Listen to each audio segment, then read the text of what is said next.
എല്ലാം party തീരുമാനിക്കുമെന്നാണല്ലോ CPM നേതാക്കൾ എല്ലാ കാലത്തും പറഞ്ഞിരുന്നത്. എന്ത് വിവാദമുണ്ടായാലും രാഷ്ട്രീയമായ നീക്കങ്ങൾ ഉണ്ടായാലും നമ്മൾ എത്രയോ കാലമായി കേൾക്കുന്നതാണ് അത് പാർട്ടി തീരുമാനിക്കുമെന്ന്. ആരാണ് ഈ പാർട്ടി എന്നതായിരുന്നു കാലമേറെയായുള്ള പുതുതലമുറക്കാരുടെ സംശയം.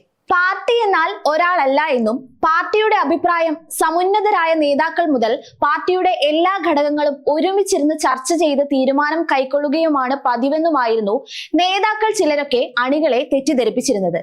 എന്നാൽ പാർട്ടി എന്നാൽ ഒരാളാണെന്നും പാർട്ടി തീരുമാനിക്കും എന്നും പറയുന്നതിന്റെ അർത്ഥം അത് പിണറായി മാത്രമാണെന്നും പിണറായി സഖാവ് തീരുമാനിക്കുന്നത് നടപ്പിലാക്കുക എന്നതാണ് ഈ പാർട്ടിയുടെ രീതിയെന്നും ഇപ്പോൾ നാം തിരിച്ചറിയുന്നു. കുറെ കാലമായി CPM എന്നാൽ പിണറായിയായി മാറിയിരിക്കുകയാണ്. പിണറായി പാർട്ടി സെക്രട്ടറി ആയതോടെയാണ് കേരളത്തിലെ CPM-ൽ പിണറായിസത്തിന്റെ തുടക്കമെന്ന് എല്ലാവർക്കും അറിയാവുന്നതാണ്. പാർട്ടിയെ പൂർണ്ണമായും തന്റെ കൈപ്പിടിയിൽ ഒതുക്കാനായി പിണറായി നടത്തിയ തേരോട്ടം, അതിൽ ശക്തരിൽ ശക്തനായ VS പോലും കടപുഴകി വീണു. തന്റെ ഒപ്പം നിൽക്കാത്തവരെ പൂർണ്ണമായും തുടച്ചു നീക്കിയാണ് പിണറായി തന്റെ സാമ്രാജ്യം ശക്തമാക്കിയത്. മലപ്പുറം, കോഴിക്കോട്, പാലക്കാട് സമ്മേളനങ്ങൾ കഴിഞ്ഞ് കോട്ടയത്തെത്തിയപ്പോൾ പാർട്ടി സെക്രട്ടറിയായ പിണറായി എതിരാളികളില്ലാത്ത അവസ്ഥയിലായി. കഴിഞ്ഞ 8 വർഷമായി പാർട്ടിയും ഭരണവും കൈയാളുന്നത് പിണറായി വിജയൻ എന്ന ഒറ്റ ശക്തിയായിരുന്നു. പിണറായി വിജയൻ എന്ന ഏകാധിപതിക്കെതിരെ പോരാടിയവരെല്ലാം CPM-ൽ നിഷ്കാസിതരായി. പാർട്ടി ഭരണത്തിലേക്ക് വന്നതോടെ ഭരണവും പാർട്ടിയുമെല്ലാം സ്വന്തം കൈപ്പിടിയിലേക്ക് ഒതുക്കാനുള്ള നീക്കങ്ങൾ വിജയിച്ചു. ഒന്നാം LDF സർക്കാർ എന്ന പ്രയോഗം പോലും മാറ്റി പിണറായി സർക്കാർ എന്നായി.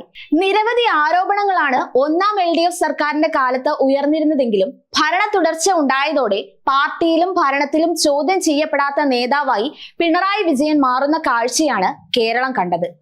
ഭരണ തുടർച്ചയിലേക്ക് നയിക്കുന്നതിൽ മുഖ്യ പങ്ക് വഹിച്ച ആരോഗ്യമന്ത്രി KK ശൈലജയെ 2ാം മന്ത്രിസഭയിൽ ഉൾപ്പെടുത്താത്തതടക്കം നിരവധി ആരോപണങ്ങൾ പാർട്ടി അണികൾക്കിടയിൽ ഉയർന്നപ്പോഴും അതൊന്നും മുഖ്യമന്ത്രി പരിഗണിക്കാൻ തയ്യാറായില്ല.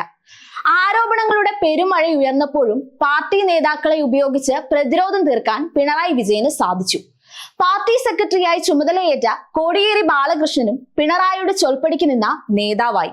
അതിനാൽ മന്ത്രിമാരെ നിശ്ചയിക്കുന്നതടക്കം പിണറായിയുടെ ഏകപക്ഷീയമായ തീരുമാനം നടപ്പിലാക്കുന്ന നിലയിലേക്ക് മാറി.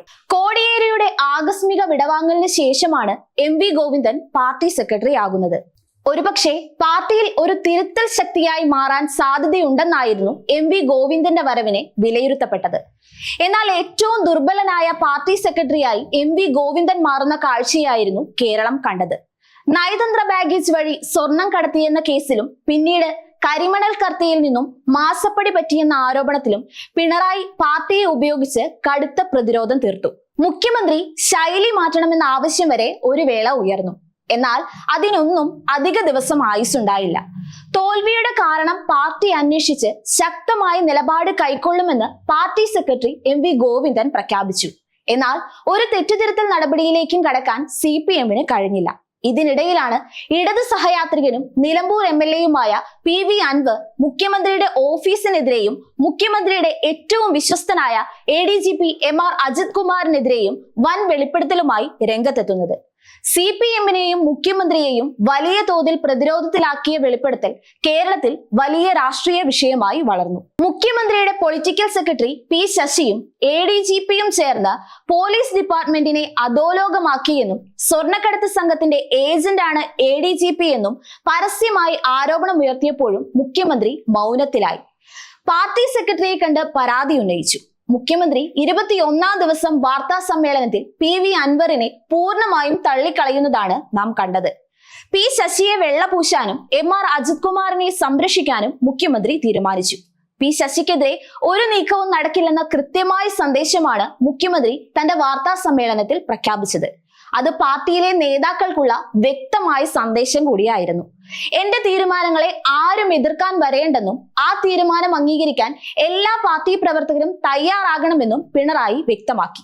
P ശശിക്കെതിരെ പാർട്ടിക്ക് PV അൻവർ നൽകിയ പരാതി വായിച്ചു നോക്കാൻ പോലും ആരും തയ്യാറായില്ല. P ശശിക്കെതിരെ ഒരു അന്വേഷണവുമില്ലെന്നും അൻവറിനെ പൂർണ്ണമായും തള്ളുന്നതായും പാർട്ടി സംസ്ഥാന സെക്രട്ടറിയും പ്രഖ്യാപിച്ചു. പിണറായി പറയുന്നത് മാത്രമേ പാർട്ടിയിൽ നടപ്പാകാവൂ എന്ന് അരക്കിട്ടുറപ്പിക്കുന്നതായിരുന്നു സെക്രട്ടേറിയറ്റ് തീരുമാനം. അതെ, CPM എന്നാൽ പിണറായിയാണ്.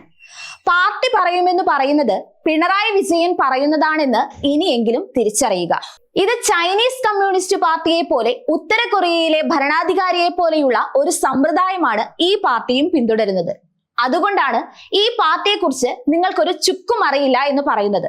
സത്യമാണ്, ഈ പാർട്ടിയെക്കുറിച്ച് നിങ്ങൾക്ക് ഒരു ചുക്കും അറിയില്ല.